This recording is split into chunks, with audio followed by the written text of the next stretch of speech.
Hey guys, it's me Rebecca. So I'm here today to do my August wrap up as well discuss a bit about what I plan to read in September so far.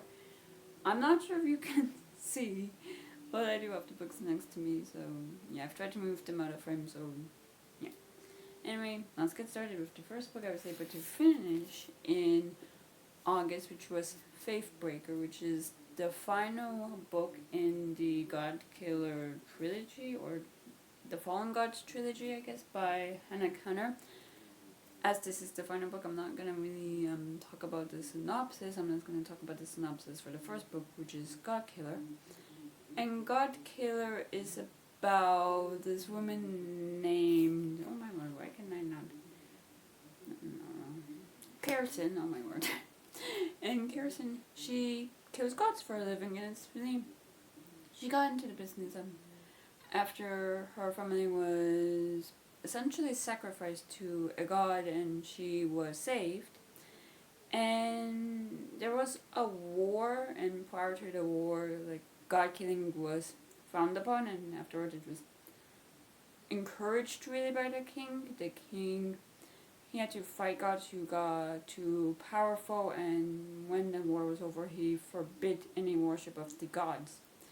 And Kirsten, she's pretty good at her job until she meets a god she cannot kill, and that is because he's attached to this young girl named Inara, and to kill the god, she would also end up having to kill Inara. So she, Inara, and the god, as well as this former knight to the king, someone who's extremely close to the king, they go on a journey to the city where worshippers go to worship in, to try and find answers. And with this final installment, it does get political. There is a war with a rivaling nation, and we see how the characters really gabble with one another with stuff like that. How Elo, who is the knight, he was betrayed by the king, who was a very close friend of his at the end of the first novel, and he still loves the King Aaron, but he also hates him as well, and we see how he grapples with both of these feelings, even if he wants to hate him for betraying him and whatnot. And we see in Ara how she's dealing with this complicated relationship with her mother, who she barely knows and who lied to her, and we see how she is finding herself without the influence of the gods and giving parts of herself to them. And we see how faith is used to bring people together, in this case an army, and give them hope they'll succeed, and how faith in someone they value, or the king they value, to believe they'll be successful. So overall, this was definitely my favorite installment of the series, and I believe I gave it 5 stars. Now, the next book I was able to finish in August was Fingersmith by Sarah Waters, and this is about this girl. She lives in a part of town where thievery is a very big thing, and that's where the title comes from, Fingersmith, as it alludes to thievery. And she ends up in this plot, I guess, to trick this girl who comes from a very rich family, who is the sole heir to her uncle's money and house and whatnot, who the girl shall need to marry in order to gain her inheritance. And it's really, the girl Sue, believes she's manipulating Mom Lily into marrying this person, and then she'll be thrown into an insane asylum, and then Sheena's person will run off with her money when really the tides are turned on Sue, and she's the one who ends up in the insane asylum. And we see how Susan, she starts to feel bad for tricking Maud until she realizes she's the one being tricked. And how Maud, she just wants to escape her uncle and have her own freedom, and how she and Susan they're really both orphans with limited choices and freedoms, and how they've switched places and fates, and are caught in a form of prison where they don't have freedom and aren't able to leave. So really they are where they started, essentially. And that was so intriguing. However, for me, I did find the middle bit to be a bit slow, and I did feel like the novel was just drawn out. So I did start losing interest and started to not really care about what was going on anymore. So yet overall, this wasn't for me. I believe I gave it 3 stars. And the next book I was able to finish in August was Intermezzo by Sally Rooney, and this is about these 2 brothers, Peter and Ivan, who seem to have little in common, as Peter is this lawyer in his 30s. He's successful, competent, and apparently unaccessible, but in the wake of their father's death, he's medicating himself to sleep and struggling to manage his relationships with 2 very different women. His enduring first love, Sylvia, and Naomi, a college student for whom life is one long joke. And we also follow Ivan, who is 22 years old, and he's a competitive chess player. He has always seen himself as socially awkward, a loner, and the emptiness of his deep outer brother. And now in the early weeks of his bereavement, Ivan meets Margaret, an older woman emerging from her own turbulent past, and our lives become rapidly and intensely intertwined. For 2 grieving brothers and the people they love, this is a new interlude, a period of desire, despair, and possibility, a chance to find out how much one life might hold inside itself without breaking.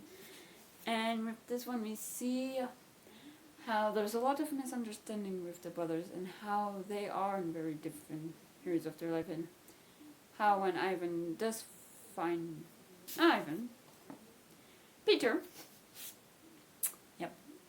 when Peter finds out about Ivan's relationship, he doesn't really think it's okay. He kind of help see himself in Margaret's position, like an older person going after a younger person, being involved with a younger person, I should say. But as well, Peter has always been extremely protective of Ivan. I mean, he's 9 years older, and while they might not have always seen eye to eye in their beliefs, well, it is what it is, I guess. And we see the different phases of life the brothers are in, and the decisions they make. How we see one who is the successful lawyer, but gets romantically involved with not the right people, and he does have issues of his own. And the other is a chess player who is involved with him and a decade older than him. And Margaret, we also see, is insecure about the relationship, especially about the age gap and what the people in her life will think, especially with the fact she does have an ex-husband who is an alcoholic, so there is that issue. But with Peter as well, the reason he and Sylvia stopped being together is because of an accident she was in, and it's never really gone into detail what the accident was, or what, where she felt like she could no longer give him what he might want.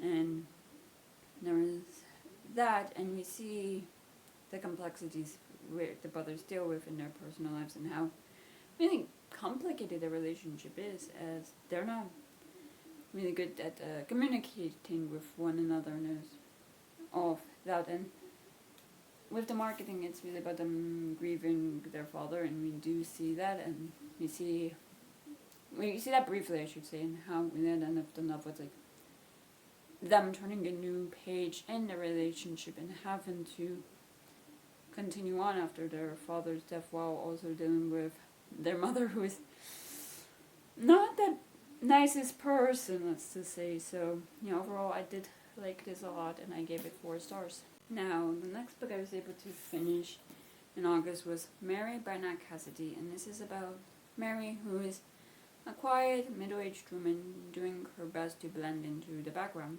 unremarkable, invisible, unknown even to herself. But lately things have been changing inside Mary. Along with the hot flashes and body aches, she can look in the mirror without passing out, and the voices in her head have been urging her to do unspeakable things. Fired from her job in New York, she moves back to her hometown, hoping to reconnect with her past and inner self. Instead, visions of terrifying mutated specters overwhelm her with increasingly regularity, and she begins auto-writing strange thoughts and phrases. Mary discovers that these experiences are echoes of an infamous serial killer. Then the killings begin again.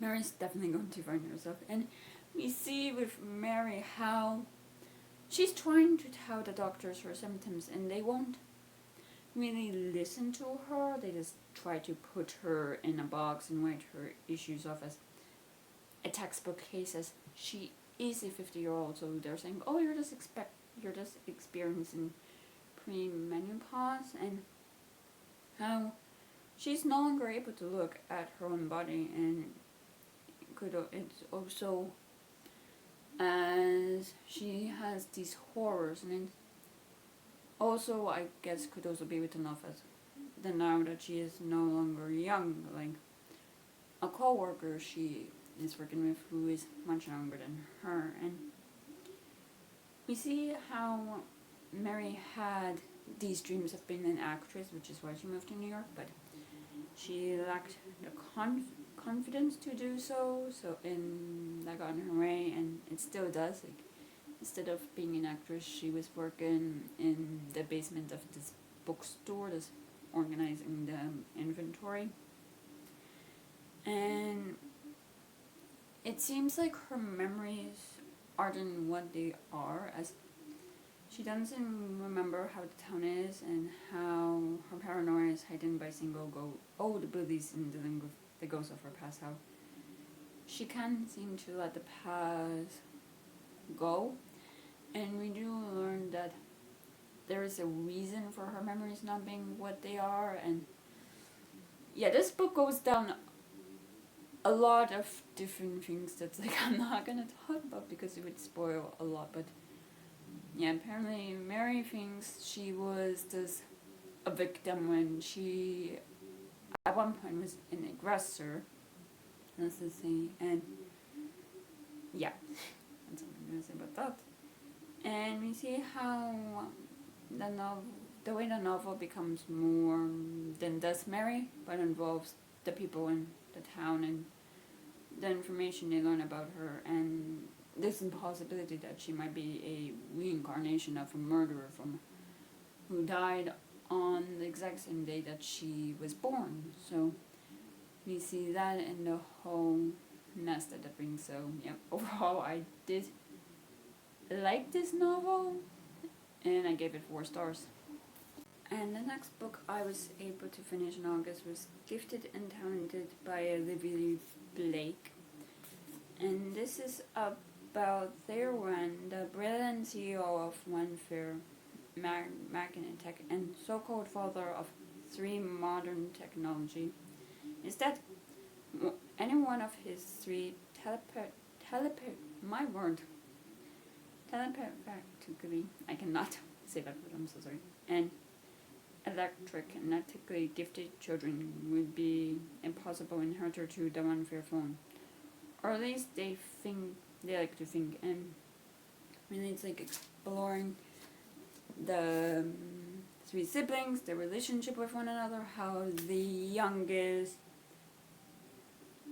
Elidith, I don't know how to say that. She feels almost like an outlier compared to her 2 older siblings, and we see with Meredith, who is the oldest sibling, how she could be in a lot of trouble as a project she's working on might be under fire, as an ex of hers, who is a journalist, is writing an article about her, about the fact she manipulated evidence to show that this project works, and it works well. And we see how she is not in a love triangle, but debating between 2 romantic leads. One, Cass, who is the safe route, who's the good route, and her ex Jamie, who she dated over 12 years ago in university, and they didn't date long, they dated for a year, but we see how she's debating which one to choose. And we also deal with Arthur, who is a congressman who isn't doing well in a polls, as he's too progressive for the progressives, but not not liberal enough for the progressives, but too liberal for the conservatives. And as well, he is married, but his wife, for some reason, she doesn't want to touch him. And he is also an NFLPO, and that doesn't seem well. I mean, it seems they are happy, but yeah, things are a bit touchy, or start to come apart with when two people not supposed to end their relationship, I guess. And I can never know how to say her name. Elidith, who was once an inspiring ballerina, but because of an accident she was in, she no longer is able to dance professionally, and she is her father's favorite child. And with this novel, we see how there, when he did have two wills, and how the two different lawyers who are dealing with it, they have to go to a judge to see which one is the, I guess, proper will, and which one is the rightful will. And we see, like, really this novel is about the relationship between the siblings, as well their own romantic leads, as well as everyone around them. And I don't know, there was like some stuff magically that was just explained, otherwise like one character kept dying, and in the end was just explained, like, he was taking too much chocolate that was laced with drugs, like this wasn't reading much dosage, and how someone who thought they were certain the apocalypse was some trauma stuff, I don't know, just. And we also got a character who went by God, but it was just a side character. I don't know, there's just some stuff that did not work for me in this one, especially with the fact, with some scenes they were just like within like scripts.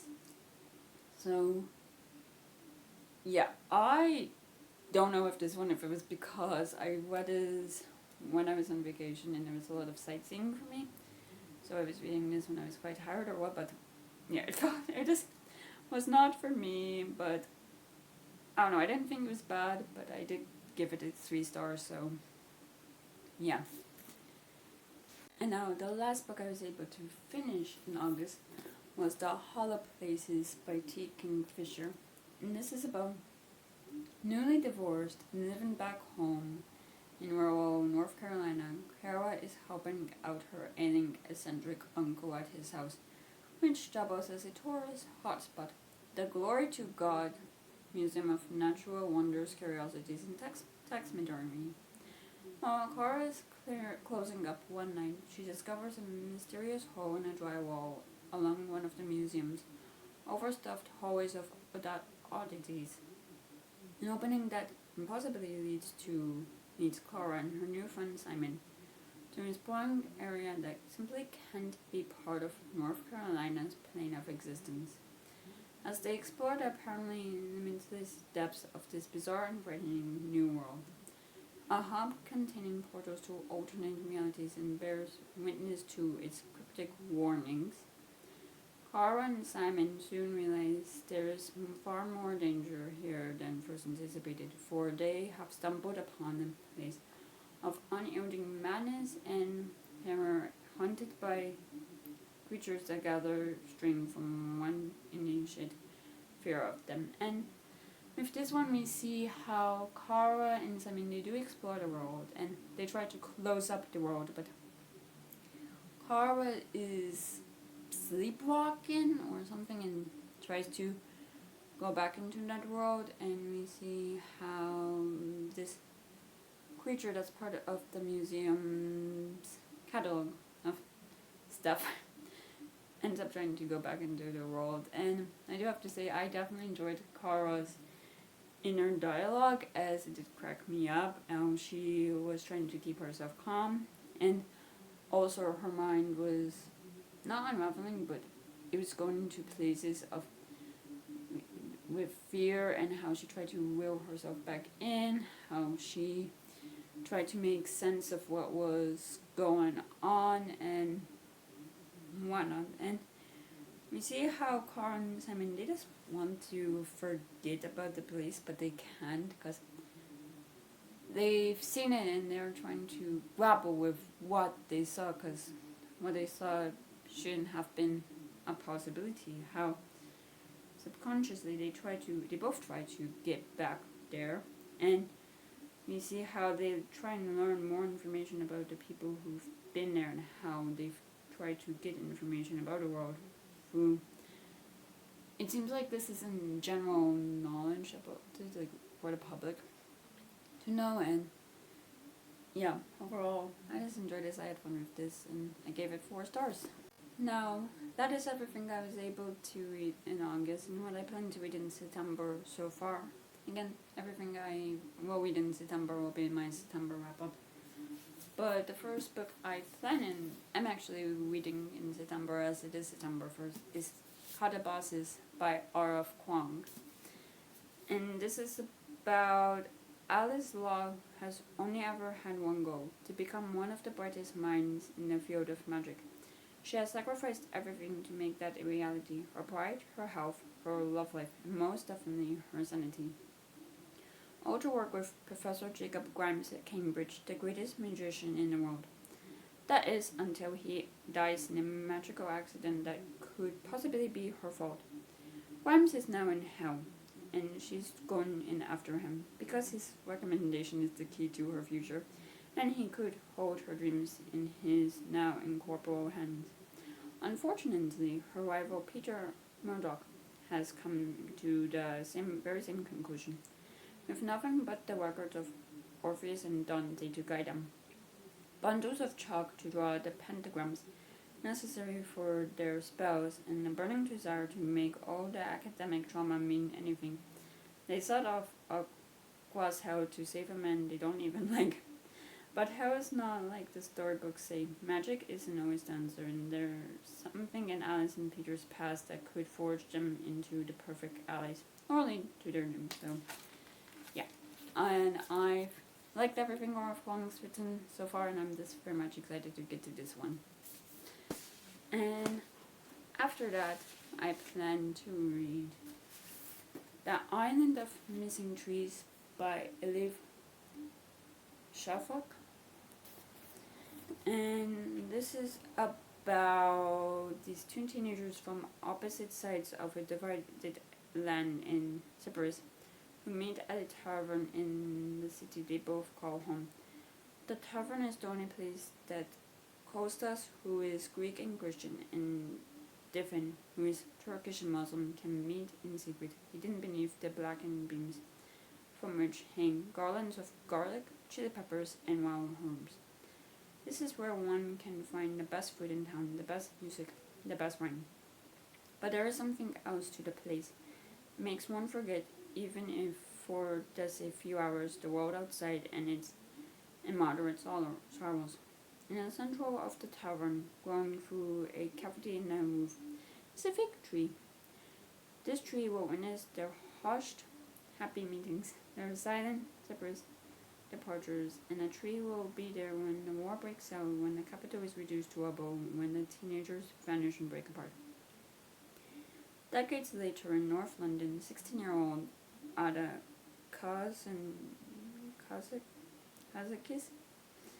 has never visited the island where her parents were born. Desperate for answers, she seeks to untangle years of secrets, separation, and silence. The only connection she has to the land of her ancestors is a vigorous caraca growing in the back garden of their home. I'm very excited about that. And lastly, I do plan to read Bury Our Bones in the Midnight Soil by V.E. Schwab.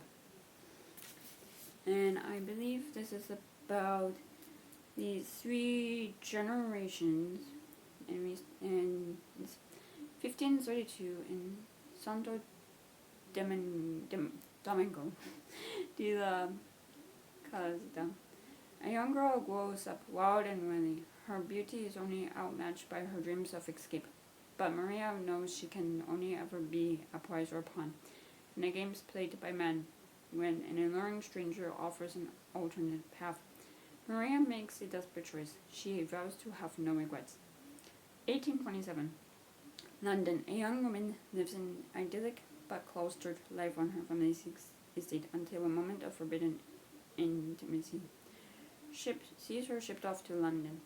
Charlotte's tender heart and seemingly impossible wishes are swept away by an invitation from a beautiful widow. But the price of freedom is higher than she could have imagined.